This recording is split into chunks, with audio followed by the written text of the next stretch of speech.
Hello, everyone. Welcome to another episode of Tea Time with Steven. It's me, your host, Brew Master Steven, and today we are lucky to have Josh Clothier. Let's give him a clap. Hey, good claps up. Yes, claps and the tea. He even brought his tea with him today. We love it. Dude. Yes, we love clink people, clink. Love them when they come prepared, right? Yes. Well, you know, here at Mogo Gaming, we are here to talk about all things Buddyfight and all things. So you might be wondering, who is Josh and why do we want Josh? Because Josh is what I like to call part of the casual consortium, the casual coalition. That's fair. And he provides a unique perspective because Josh is someone who actually stopped playing Buddyfight. Well, let me clarify. I just play it incredibly casually now. So I haven't stopped, but it's very rare. Ah, very rare. That's right. See, love the casuals. Us casuals. We have to stick together. Very rare you play Buddyfight. So, you know, first things first, Josh, explain to the YouTube audience, our viewing public, explain your Buddyfight journey for us. I mean, I started all the way back when we had the demo decks for the two Dragon World Flash decks. But I really got into it with BTO4 when Purgatory Nights dropped. Because you had my boy Demios and Cardburn. So started back then with that stuff. It's technically meta for a little bit because I had Purgatory Nights. And I've kind of just been playing on and off since then with whatever dumb shit I felt like playing. We had the funny Ultimate Cardburn. I always hit Ultimate Cardburn with the 1-of in deck. That was hilarious. Purgatory Nights, obviously. We played Guardians for a little bit. And I was meta relevant for that because I was just a fantastic Guardians player. And now it's been, I want to call him Enigma because I'm playing Zero, but Ultraman. I forget the actual card's name. Cosmo Man. We've been playing Cosmo Man. We've been playing Folktales and whatever new Purgatory Nights they give me. So very good, very good. I remember the Purgatory Night. Those were dark days. You remember the second time. I remember. Not many people remember the first time. All things are bad. But that's a good question. You know, the public, you know, there's this going contention among people about fun. And what is fun? And I know like you said, you're very casual, but with the advent of time dragons and crossover sets, we've seen the game become kind of power creeped up. And if you all think Josh's voice sounds familiar, it's because Josh was one of Not like it dumb. Yes. I think Josh that was the line I used. Yes, Josh was definitely in our Mogo Gaming. Please go check it out. Video of reaction to TCG Buzz's statement that Time Dragons aren't broken, which started a nice controversy. Now, we've asked people before, and we're going to ask you, as a casual player, what do you think about the increasing strengths of sets as they come out, or as archetypes like Time Dragons? Is it too much? Is it not enough? Is it just right? Is it Goldilocks and her eraser and her privilege? I don't know. Hey man, don't talk about my folktales like that. Goldilocks is perfectly fine. She's just on her way to Grandma's house. Was Little Red Riding Hood? Yeah. Doesn't matter. Still Goldilocks. With what the game is doing, I'm conflicted because I know just because being competitive in other card games, we have to have this constant flow and evolution in the game. And so let me contrast here a little bit. I think Phantom Drago is perfect for this evolution to the game. It's fantastic. It's absolutely what it needs to be as far as evolving the game. I've seen the same thing with Folktales. I think Dragod is stupid because it continues that further evolution, but I can also live with it because it's not Time Dragons. it's just not them. It's not Time Dragons, and that's where I have my issue because I left Yu-Gi-Oh completely when E-Dragons came out, and fuck E-Dragons. E-Dragons were ridiculous. Calm our language there. Let's just pour the tea. Pour it out for the homies. Pour one for the homies. Bring it back. Yes, you need your tea for that one because you got some hot tea brewing up here. We all had the dark time. Well, 6 and Christmas was the dark times, but E-Dragons, that was. So with Time Dragons, it reminds me very much of E-Dragons because E-Dragons had an out for everything, and they're infinitely recurable, and there was just nothing you could do to it. You could slow it down. You could try popping Jaugen the Spiritualist on the board to stop them from special summoning or banishing cards from the graveyard specifically. But at the end of the day, you had to high roll them. That was the only way you won.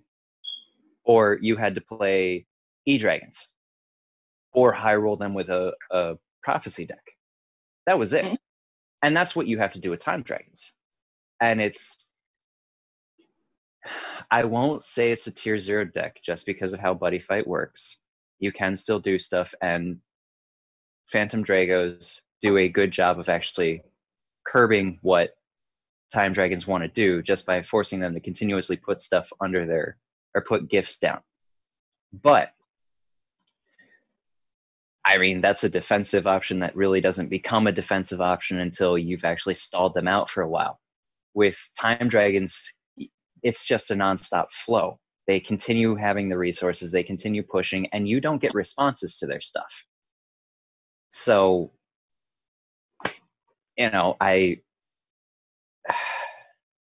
while I like the progression because I like what Folktales have done with the progression, they've taken the Purgatory Knights aggro strategy and pushed it in a similar but different direction. Phantom Dracos do a very interesting thing with this, putting cards face down under other things on the board, and have really turned it into something interesting. Moved the game and mechanics in a direction that makes it interesting, makes it competitive, but it's also not totally broken because, take my Folktales again, you can absolutely go with them against a Phantom Draco deck and still have a beautiful fighting chance because you don't use spells nearly as much as monsters. But then it curb stomps a lot of other decks because most other decks in the game use monsters. So it creates this sort of rock, paper, scissors situation that Time Dragons just breaks because your option is, and we saw this with the Time Dragon Race Against Time tournament at Underground, everybody just took in Time Dragons. We had Tony with Athora, Andrew with Rosalia, and everyone else was Time Dragon. I think that's what our top 8 breakdown was. Mm-hmm. No, that's right. Yeah. It is. Well, that does beg the question. So let's go on to the support. So as you know, Buddy again, volumes 2, 3 come out. Return to Darkness Dragon World, which means yes, support for your people, and then Glory Valiant comes out, which is the return of the first half of Ace. So that's all our old friends, all our toddlers coming to adolescence, basically. And so, do you think, with this stream, everyone came up, even Folktales. Folktales got Folktales got great spell, decent monster. Yeah, you all didn't have protection before that Emma. That Emma is that Emma is, we live here. Like, you literally have to be Vanity or a Time Dragon to get us off the board. Bro, I have 5 different cards that do almost the same thing. I don't need more protection. The calling effect is nice, but it's a hard once per turn. It's all right. My last 2 Emmas and Mel are better cards than that because they do about the same thing. And but the thing is, do you think that since everyone's gonna glow up, does that gonna mean the effectiveness of Time Dragons and the effectiveness of the game is gonna go down? Like, are we all, like, think of it this way: if Time Dragons was a spice, and now there's too much of that spice, the game is now tainted with that flavor. Can we, with these 3 sets coming out, in theory, because, you know, we all on lockdown, but with these 3 sets coming out, is that going to balance the flavor at all? Or do you think, no, you broke it, you're not fixing it, you're just breaking it more?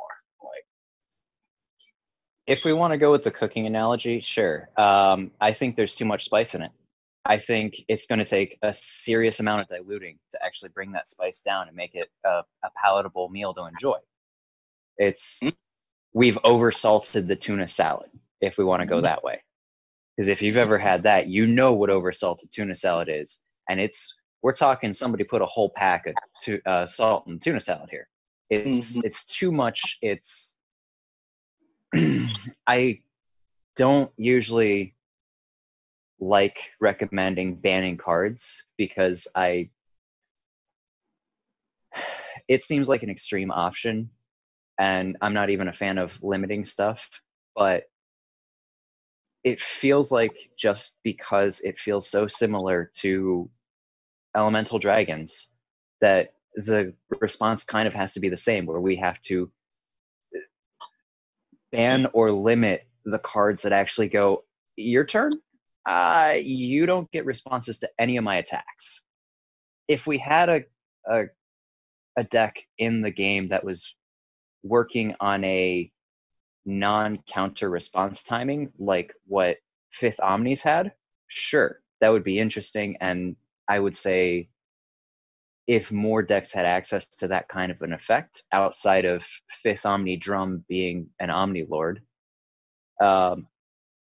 we could have that, and the game could be a little more tenable, because it would be like when they dropped the cards that pull souls.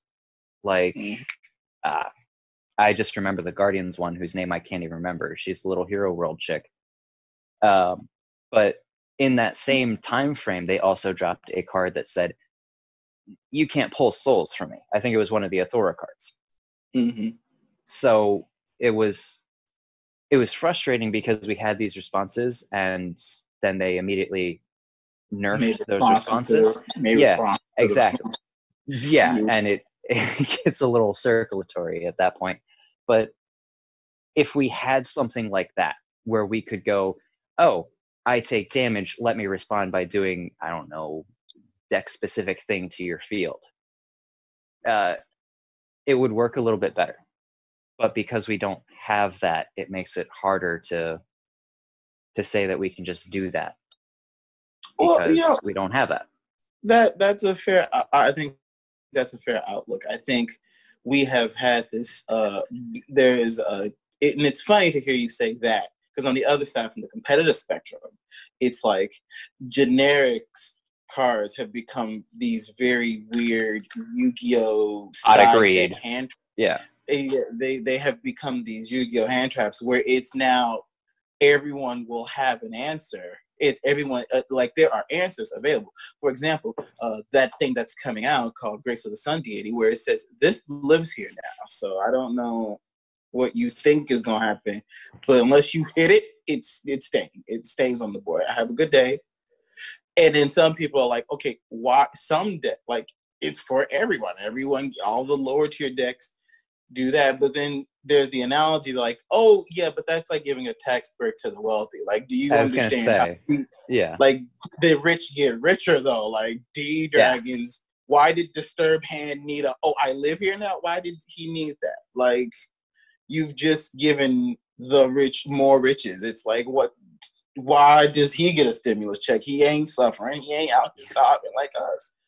And I think that's like, I feel like there is a need to balance, but I always want to, we need perspectives. And I'm like, there's competitive people with their perspectives. And then we, the Casual Coalition, have our perspectives. So let's talk about in the fantasy world. Well, let's address actually something, because I know you as the Purgatory Knight. Like, even That's hearing fair. you say, yeah, I remember that. And in Buddy Again Volume 3, I think? Yeah, 3 is the return of Gaito and the Wild Dragons, but they come with some very nice generic Dark World cards. Like, well, one, thanks to Time Dragons, you get a spell null. I was gonna say, which I can't fit in the deck anyway. There's no space. I don't speak Darkness Dragon at all. I don't, but you get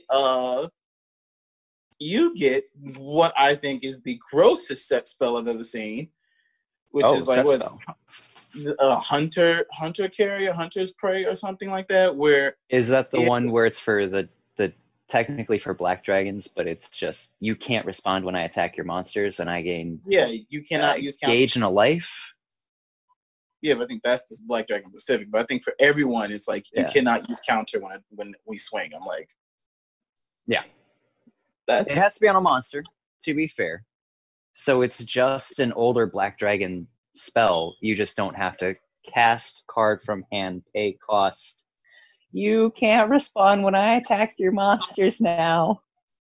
It's a little more specific. It's got more utility now, because it also has that resource management. Oh, see, that's good. But so do you think that, there may be hope on the horizon for Purgatory Knights? But let's rephrase that. We know technically this is the end of Ace. So Glory and Ryan would be the end of Ace in theory. And we're always the trend is that we get like a grandpa set, like a Buddy Lineage. They always throw back. So do you think there's hope for support of your old friends, the Purgatory Knights, or the Guardians? Do you think any of the old people can come back? And if so, what would you give them? Ooh. You've asked a loaded question there, because I've developed the most sadistic Guardians deck possible, which is perfectly balanced, as all things should be. Mm-hmm. Where it's incredibly defensive. And it's stupidly defensive. And I can pop 2 of the, let me just reduce your critical and power and defense during either player's turn by 3. I think it's 1 crit, but, -3 to the power and defense, -1 crit. Yeah, we've got cards that say you can't do that, but then I just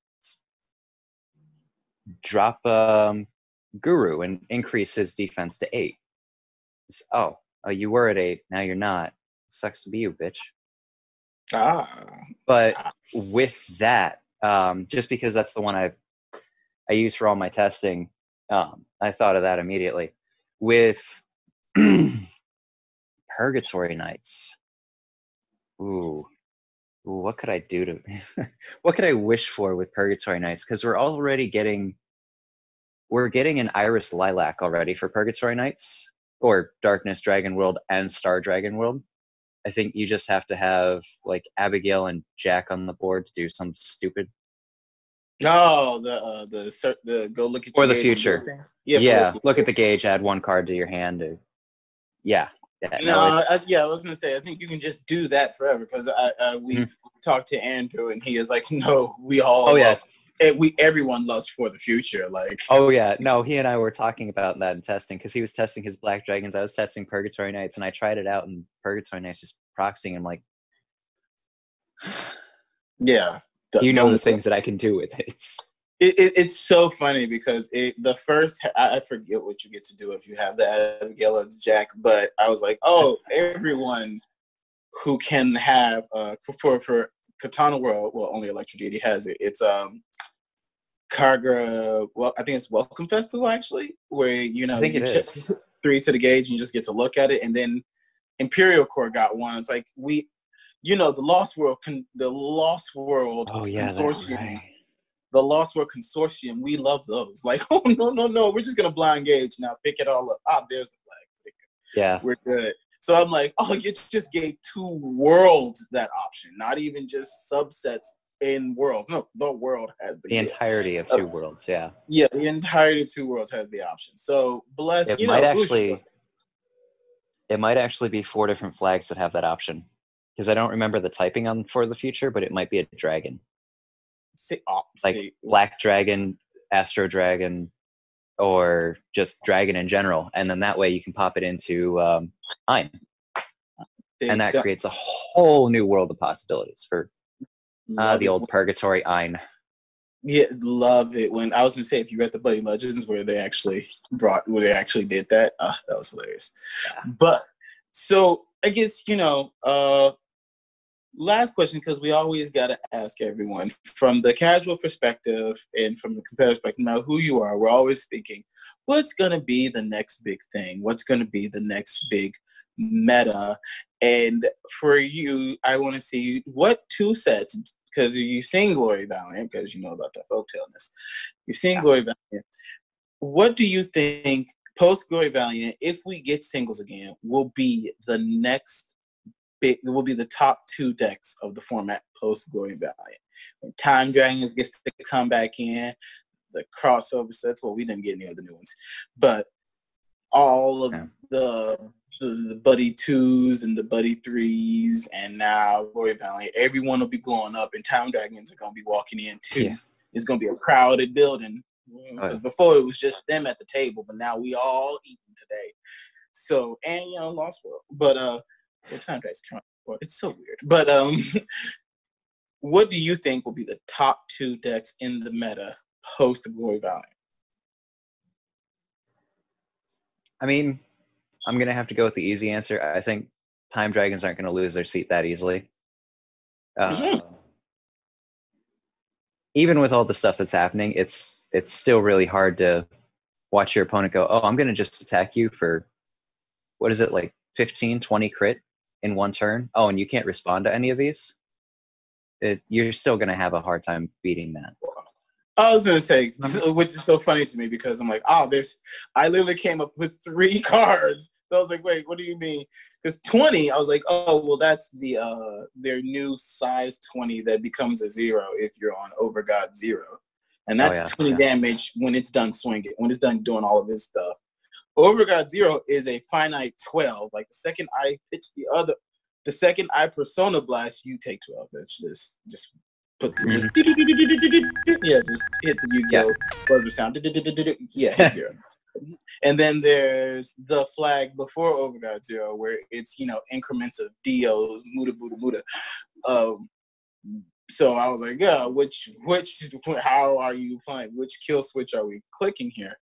But you're saying that's my point exactly. Time Dragons are still, even with everyone, like the 4 decks that come from 2, the 8 decks that come from 3, and everyone that glows up from Valiant. You saying Time Dragon is gonna be like, did you have fun getting new toys? I broke them too. Yeah, I mean, what was the story on the character? He lost once, so he made an invincible deck. Yeah, never lost. I think I heard that somewhere, but you know, it's a deck that's designed to be the best, and they really translated it from whatever story they're working with into real life. And while I enjoy funny decks that are overkill, I mean, at Purgatory Nights, do we question the fact that I'm an aggro player? Mm-hmm. I think it's going to be very hard to, at least for the next few sets, to come back against a deck that is just designed to go, that was a funny turn. That was your only chance. Now you die. Oh, and you have no response to this. Yeah, it is a So start good. yeah, I think Drag God could pose, because if I remember right, that was the prophecy to Time Dragons, E-Dragons. Mm-hmm. So I think just So with their ungodly number of attacks, they have a chance. so Drag God, you're talking about like so because I don't know if you know, Drag God became a ability almost where it's like um cards have Drag God and now they're better Omni Lords because like Omni Lord Because was they're you can not put them. restricted. Yeah. Yeah, they're not restricted. So, there's a Drag God Astro, there's a Drag God Eon, Drag God Garga, Gargano. So there's Ultimate. Yeah. So you're talking about like Ulti Garga, where he's all three base, crafted, heart, and all that jazz? Yeah. Yeah, Mr. so, I have all the abilities, plus we're going back to G Evo, where you can just switch out. And yeah, then we've so, got end of season 1 Garga again, where it's, well, let me just switch back in. Yeah, dual I can't mode. G Evo again. Yeah, but still. Yeah, so it's interesting. So you think the main characters are just going to run up and the main character and his main bad guy are just going to take it post Valiant? Yeah, I think it might be better comparison. It might be like GOAT format for Yu-Gi-Oh, where it's that villain who's constantly, I mean, how can you beat a villain who just goes no and just stops everything? Yeah. But uh, I really get hung up on that you have no counter timings thing. But Well, yeah, I guess he has the you have no counter timings, and let me just kill you like 5 different ways. Are you dead yet? No, let me keep going. Yeah, I too have struggled in vain against Dio by I was trying to gonna take say, advantage of annoying little rulings like next damage I take is reduced to 0 before you swing. Like swing with something else, nullify that attack. I still ain't take a damage yet. I will null one of these hits. So I guess so. We have this question in the community about is Buddyfight dying because it's not fun anymore. Like the Sinestro syndrome from The Incredibles. If everyone's special, then no one's special. Or yeah, everyone's Time Dragons, then no one's playing. And so, as someone who went from incremental spurts of meta and now, no, you can miss me with all that. I'll see you when I'll buy the 3 cards that may come out and support me, and that's it. Like, part of the casual yeah. consortium. The Casual Coalition. How do you feel about that? Do you think Buddyfight is dying, or does it require a reboot like Vanguard did?